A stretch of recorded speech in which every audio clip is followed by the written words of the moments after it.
Come with me to a magical place where being labeled the Pork Queen is a compliment, where being nice is just a way of life, and where all leaders of the free world must pass through. Welcome to Iowa. Whether you're a current Iowan, an Iowa expat, or an Iowan at heart, this show is for you. This is the Iowa Podcast. Real Iowans, real talk, no drama. I'm Justin Brady, and today Dr. Rachelle Keck, the brand new president of Grandview University in Des Moines, joins me. Dr. Keck, thank you so much for coming on the show. I really appreciate it. Well, thank you for having me. Pleasure to be here. And another congratulations. You're the first woman president. I'm sure you've heard this a gajillion times at this point, so we're not going to go like tons of time on that, so don't worry. But congratulations on being the very first woman president in university history. That's quite an accomplishment. Well, thank you. Thank you so much. It's no surprise that colleges across the country are struggling right now and they're looking for new ideas, so we're going to talk about that. But first, have you subscribed? It's super easy, guys. Pull up your favorite podcasting app, hit the subscribe button. In some cases, it's like a plus button. I think it's an Apple Podcast. It's follow. They call it follow. You hit the plus button up in the top right corner, and now you are following the show. I don't know why everybody has to call it something different, but it's the same either way. It's free. You can subscribe or follow the show, and if your player allows you to, give it 5 stars. So, Dr. Keck, you have had quite a lot of experience at universities and colleges around the state. So Wartburg, I believe you graduated from there. You also graduated from the University of Iowa and Drake University, and then you worked at Briarcliff University in Sioux City. So I guess the big question is, you've seen a lot of how these universities and colleges operate. So what is the big thing Grandview is focusing on the next 5 to 10 years to really stand out? And then we have a ton of stuff we're going to get into, by the way, as well. Career transitioning, faith-based schools, enrollment and budget, a lot of stuff. But let's start there. What's like that big 5 to 10 year goal you have? So, Justin, in response to your question about the vision for Grandview, I will preface my answer with the idea that we are about to embark on the strategic planning process here at Grandview. And so any vision for the university involves lots and lots of constituents, far more than just me as the president. Absolutely. And so any goals or visions that I have for the university at this point would simply be my goals and vision, and we will see where that strategic planning process takes us. But I can share with you just a few high-level ideas and thoughts and goals that I do have for the university, and had those before I even arrived here. Just based on what I know about the mission and the location and the identity of Grandview. So a couple of things that are high on my list. Grandview has done a good job in expanding into the graduate market. We now have 5 master's degree programs, but it's certainly a goal of mine to continue to expand the master's level programming, as well as to add at least 1 doctorate program, if not more. Wow, okay. And so that's an academic piece. Also want to take a deep dive into the 40 existing undergraduate majors that we have on campus to see if all of those majors are in fact still relevant to what the marketplace is looking for in terms of students and their parents and employers and partners out in that professional working world. And if for some reason we have programs that are no longer relevant or maybe are simply just waning, can we repackage and remarket and redescribe the offerings, the expertise, and the faculty experience that we have here into programs that are in fact relevant? Right. Okay. So it doesn't have to necessarily be at Grandview, but are there a few examples nationally that stand out, like programs, degree programs that aren't relevant anymore? Oh, I think that absolutely depends on each institution, as well as the particular student body or mission of an institution. But for example, let me just talk a little bit about Spanish as a major here at Grandview. While Spanish as a major is waning in terms of numbers, of students who want to major in Spanish. It certainly is an interest of our students, but maybe just not as a major. And so here are some possibilities for the Spanish program here at Grandview.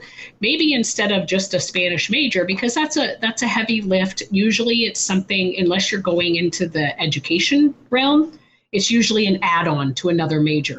And being a double major can be hard, especially if you're a collegiate athlete or if you have to have a part-time job on the side. So sometimes double majoring can be hard to get completed in 4 years.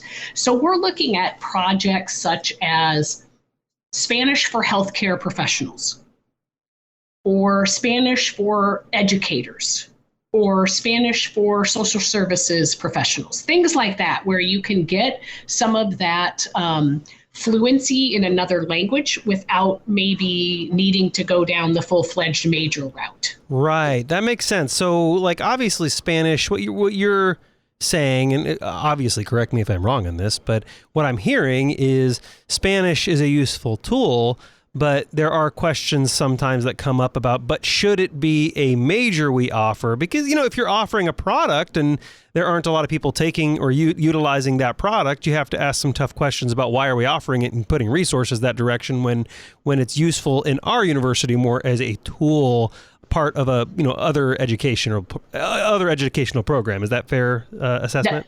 That is fair, yes. Okay. And that makes sense, right? Because nationally, and this isn't off your radar at all, but nationally, enrollment and budget is tough for universities. Enrollment declines, underfunding, or hitting higher education pretty hard, especially the pandemic kind of messed everything up. So, to date, I believe the undergraduate student body has dropped by nearly 1.4 million students across during the duration of the pandemic. I think that's according to U.S. News. So are you seeing the enrollment dip? Are you seeing some of those budget crunches coming? And is this part of the plan to alleviate some of that pressure? So multifaceted question there. Yeah, there's a lot. There's a lot. So we can tackle it. We can tackle it. We can break that out if it's easier. Yeah. But are you guys seeing the enrollment and budget tightening in the future, or are we insulated from that here in Iowa? Oh, I mean, no, it absolutely, the budget is always front and center, particularly in light of the statistics that you just shared.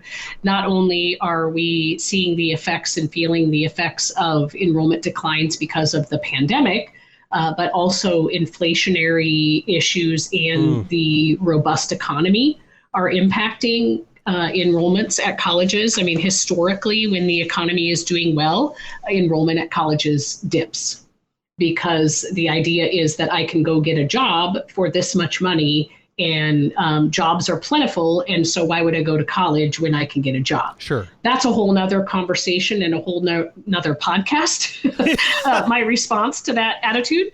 But it certainly does impact enrollments across the nation at all types of institutions of higher learning. Right. And so I guess an add-on question to that would be, would you expect then an enrollment spike next year or second semester of this year because of the inflation and jobs, if jobs start going away? I wouldn't say that we would see that as early as next semester or even next fall, because it's cyclical and it does take a little time for the market to catch up. But certainly we are aware of these issues and are investing our resources and time in areas that we know will see growth. Sure. And so obviously a part of that national trend is, like I said in what you called multifaceted question, which is absolutely accurate. Obviously budgets are getting a little tighter too. States are slashing budgets. They're trying to tighten their belts as well. Are you feeling that at Grandview? And if so, what areas are you looking to, how are you looking to alleviate that pressure?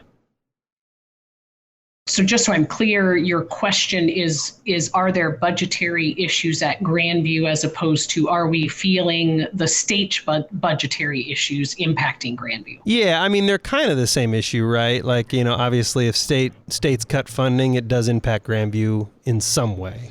Yeah, a little bit. We're a little more insulated from that because we are an independent Right. institution as opposed to a solely state-funded institution like a community college or one of the three Regents institutions here in the state. But to address your broader question just about budgets and finances, et cetera, at higher education institutions such as Grandview, absolutely, that's on our radar. We are always working to optimize expenses, optimize revenue, look for ways that we can see savings so that we can invest those savings in growth and the future of Grandview. And so, yes, we're absolutely aware of that and constantly actually working on that, even before the pandemic. But the pandemic has certainly maybe heightened the need and the speed for those efforts. Right.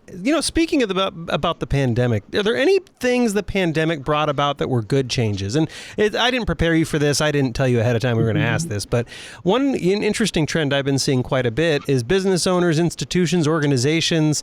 Pandemic, bad things obviously happened during the pandemic. We're not going to address that, but I don't want to just shove that off the table and act like no one was hurt during the pandemic, right? But I've heard a lot of people saying, the pandemic revealed a few things, and we made some changes that we're really thankful for the pandemic in some ways because we wouldn't have seen those otherwise. So during this trying period, are there any things Grandview saw that kind of revealed themselves as opportunities? Several things, actually, Justin. So first and foremost, and I'm sure this is the same for almost everywhere, is the adoption of technology and the integration of technology into our daily work. That has been helpful for so many, particularly if you are an employee that has obligations outside of work. And it's just easier and better for your work-life balance to be able to manage those in a more fluid way, as opposed to now I'm at work and now I'm at home. And sometimes it's just good to be able to mix the two so that you can navigate both of those as best you can, as opposed to just having to ignore one while you're at the other. So you're looking at the technology improvements in kind of more of the staffing lens, it sounds like. I mean, obviously we'll play into students too, but... I was going to say yes in the first part of my response, and then the second part of my response was going to be the adoption and integration of technology in the classroom, in the learning process. And one of the things that we've seen that is good that has come out of this is the ability to really help our students prepare for that reality once they get out into the working world. We're doing it already here from a classroom perspective, and that's really how it's going to be when you're out into the working world, because that tech fluency and integrating tech into work is just a fact of life now. Yeah, I was actually speaking to a startup. I don't actually know his title, but he's one of the first hires at a really hot startup here in Iowa. And he was saying, we were talking about technology in the classroom and interns and graduates and new staff they're looking at. And we were agreeing that technology is actually kind of a challenge in high school and college. And he was giving the example of educators assume that students know about technology, but what they know about is cell phones, Instagram, TikTok, and like texting and using their thumbs. But as far as actual typing skills and technology skills and using even very, very basic search operating terms on Google and doing research, they're really not prepared. And a professor I was talking to in, I think it's Ohio, was telling me that there are 2 classes, like remedial writing courses, they're putting all freshmen through, or a wide majority of freshmen, because they simply just don't know how to write. And so is this something Grandview is seeing? And does it seem like students are coming with that kind of low technological proficiency? I don't know that I would necessarily characterize it as that. Certainly we see the spectrum of skill set in our student body and in every entering class, actually. And I think it is fair to say, however, that the pandemic and the interruption to education, particularly at the K-12 level during the pandemic, we are seeing the effects of that in the higher education space. We're seeing the effects of that interruption. We're seeing the effects of survival versus thriving. And so a lot of the entering freshmen, the first year, the second year, they were more in survival mode, particularly in the 2020 and the 2021 years, and that did impact their education. And so, yes, we sometimes need to provide some of those extra step-ups when they get here to college so that they can enter on a level playing field in the classroom. I mean, I was volunteering at Business Horizons years ago, and now obviously it's a really, really incredible program that I highly recommend to anybody, but there were a few students that were kind of doing the hunt and peck thing in our group. This was specifically a group that was for typing in like journalism and writing. And so I was stunned that there were quite a few students that didn't even know how to type. So, and that was high school, and that was before the pandemic. So, I mean, are you guys looking at, are you guys looking at courses that are basic tech, basic computer skills classes, or is it a little bit more nuanced than that? I would say it's a little more nuanced than that, but it's certainly an element of some of those intro to writing classes. And, you know, what are the skills that you need at this next level, at this higher education level? And some of that, of course, would be dependent on the field that you're planning to go into and whether that's a relevant skill set or whether we need to focus our efforts in other areas in skill set development. Yeah, I want to talk about you a little bit if we can shift gears, because you have a fascinating background. You were in law and you went through a really interesting career transition. So you were doing 4 years as a county attorney in the private practice, then 16 years in private practice, right? You ran your own law firm, I think? Yes. Focused on real estate.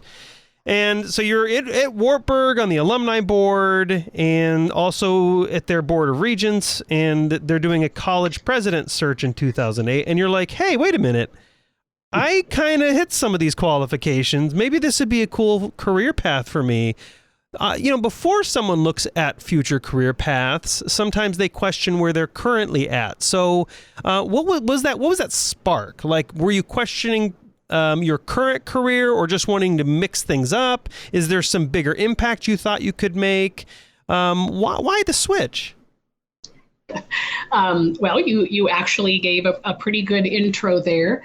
I was, in fact, sitting on the presidential search committee for Wartburg's presidential search in 2008. We had a couple of candidates that were well suited for the role that we interviewed that had law degrees and did not come from that traditional academic background. And so that process sparked the idea in me that perhaps, hey, I think that I would be pretty good at this job, and I think I would like this job, and what would or could that look like?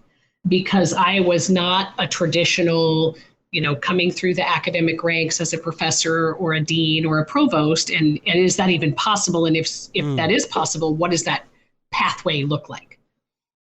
So after that process back in 2008, and we hired a great president that was at Wartburg for about 15 years. He just retired earlier in May. I started to reach out to everyone that I knew in the higher education space to talk about, if I were to do this, what would that look like based on my skill sets? I wouldn't say that it had anything to do with my current role as a lawyer. I was quite happy and quite successful as a lawyer, but we talked earlier about faith. And sometimes when God puts an idea in your head, you can't turn it off. And so I did my qualitative research by interviewing everyone I knew. And the themes that were emerging were that I would do quite well in fundraising and the advancement space. And I should look into that if I truly wanted to go down this pathway. Oh, got it. So you had it kind of in your vision to do maybe a president's role, but knew you needed to be better at fundraising or kind of have that experience first? Well, I guess let me clarify. It's very rare to come into a presidency completely outside of Yeah. this academic world. And so, because I was completely outside in the world of law, unless you're a former politician or maybe a high-ranking military official, it's pretty unusual to step into a presidency. Right. And so, rather than becoming a professor of law or in that traditional academic space, I thought, what are the skill sets that I have that could get me on the administrative side of higher ed that could then eventually potentially lead to a presidency? Very fascinating. So that's really cool because I think a lot of people don't really consider all the steps necessary to do a career transition. I also think people are scared, right? Like it's a little terrifying. Maybe it wasn't for you, but I think for a lot of people, it's pretty terrifying to do a gear shift and switch over from their industry into something else. But you identified a few steps that you would need to take to make that successful transition. Where did you find these steps? I mean, you've talked about students that are going to have to go through, I think in one of the interviews with the Business Record, you said something about 14, 17 career transitions throughout their life. That could be wrong, but needless to say, people are going to go through more transitions than they used to. So yes. Where did you go to identify these steps? Like, did someone tell you that? Did you learn about that? Do you just know that from previous work? How did you know to do that? I did not have there's not a template, let's put it that way. I was not able to ask Dr. Google, I am considering transitioning from law to higher ed. What do I do? Yeah. But I think just intuitively from my 20 years of practicing law, and really when you're a lawyer, and I did a lot of litigation, particularly in my early years, you have to have a 360-degree mindset when you approach a problem. So not only as a lawyer do you have to prepare to advocate for your client, you also have to prepare for how your opponent is going to advocate for their client. Mm. So that's what I mean by that 360-degree mindset or preparation. And so I approach this problem much like I did all of my clients' problems. If I want to do this, what will it take? And when I talk about it now, I call it moonwalking. So if you think about when our astronauts landed on the moon, they were able to walk on the moon. What were the steps? Let's moonwalk it back. What were the steps that it took to get there? And so that's a rear view mirror look. But if you're looking into the future at a goal, determine the goal, solidify the goal, name it and claim it, and then figure out what's a pathway, and there may be more than one, for me to achieve that goal, and what does that look like, and what are the steps that I have to take. Yeah. And so my first step was really, where do college presidents come from? And is that something that I can do? And generally, almost at that time, when I was looking at it, almost 80% of college presidents came from that traditional academic professor to dean to provost to president. I really like that. Setting the goal and working yourself moonwalking. That's funny. I might actually steal that from you, Dr. Keck. But I really like that idea of moonwalking because, as you indicate in a few interviews you've done, that is going to be a critical skill for students as they go into the workforce because things change rapidly and they're going to have to set different goals and they're going to have to figure out that moonwalking process. Do you think that process finds its way into the Grandview curriculum and into your career development center? Yes, and yes. It is certainly present now, but we can do better. And it's one of my goals moving forward. There are two catchphrases that I am working to, I don't want to use the word indoctrinate, but certainly that I want everyone to be familiar with here at Grandview. And those two catchphrases are change fluency and global fluency. So change fluency is, to me, you're comfortable with change. You don't fear change. In fact, you embrace change. You see, it's a mindset, right? You see it as an opportunity, and it's inevitable. So you might as well see it as an opportunity. Otherwise, you're living your life in fear. And so I'm excited about it. What does this mean for me? What's the next adventure? And what do I need to do next? That's change fluency. And then global fluency, and I shared this, I was part of a panel discussion for the governor's Future Ready Iowa Summit, which is put on by the STEM Council. And one of the questions that was asked at the very end of that panel discussion was, what does great look like from your perspective in 20 years? And of course, we were talking in particular about Iowa's future readiness for work in the STEM fields. And I said, honestly, for me as the educator, I was the educator on the panel. For me, certainly those hard skills, the hard STEM skills, the science, the technology, the engineering, and the math. But what's going to set us apart from our competitors is those additional workforce skills, those additional fluency, mindset, collaboration, critical thinking, attitude, honestly, a love for learning. Because you referenced this earlier, but the statistic that I shared was today's high school graduates will, on average, look at over 17 different careers in more than 5 distinct industries. And the Department of Labor says that college graduates will have over 11 distinct jobs before the age of 50. So change is inevitable. And the pace of change will never be slower than it is right now. Right. And I think there's an idea out there, and I'm not going to say whether it's right or wrong. I actually don't know, but I think there's an idea out there from some, and this isn't there's no hidden question here at all, but I just get the idea sometimes that people are like, there needs to be a more specific, tangible, very focused value when you go to school. Like you're going to school for this specific thing, period, and you should get that specific thing in this specific time frame, and if you don't, it's a failure. But then there's also this idea that we need to position students to be flexible and to be able, well, like you said, change fluency. So how do you move someone from a position of I need this specific calculated value into a, okay, yeah, sure, but you also need change fluency and you need to understand that the workforce has changed. How do you move someone into that mindset? It is certainly not an overnight process, and that's one of the beauties and the values of the baccalaureate higher education space.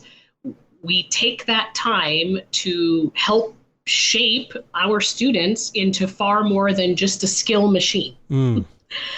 Because the skill machine, will get the job done, but there is a point where there's going to be a barrier that will be hit and that's it. But if you have the ability to learn what you need to learn, to moonwalk it back, to get over that barrier and to get over that next wall so that now you're on career number 2 of 17 instead of just career number 1 of 17 and one and done, then you've gotten somewhere. And how we look at that in the higher education space is it's more than just the hard skills. It's more than just the textbooks. It's more than just the content. It's project-based learning. It's experiential learning. It's reflection. There are best practices and pedagogies that our faculty learn and implement for students, and those are changing all the time too. They're certainly not the same as they were 30 years ago or even 5 years ago, particularly with the digital fluency needs and the impact of COVID on teaching and learning. Right. So there are, with our final final few minutes, there are a lot of reasons students are picking universities and colleges, right? And there are a lot of good schools, so the competition's pretty darn fierce. So obviously a couple of those top things that students are thinking about are financial assistance, the ability to get home for holidays and that kind of thing, academic, and of course, location is a concern. Some students actually, do care about being on coasts. I mean, that wasn't me. I didn't care about that. I wanted to find a school that matched what my goals were. But what are the top reasons people are picking Grandview, and how are you going to outrank and kind of beat the competition in the other states in the next 5 years? We have all different reasons that students pick Grandview, and you actually delineated those for me in you asking the question. Sometimes it's location. Often it's academic programs. We have a pretty unique game design program that brings us students from actually the coasts to come in and join our program, and also join our esports team, which is a competitive, actually a national sport here at Grandview.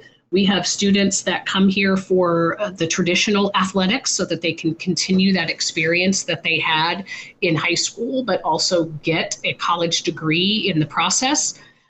We have students that come here for music. We have students that come here for some of those other opportunities that we offer, co-curricular as well as curricular.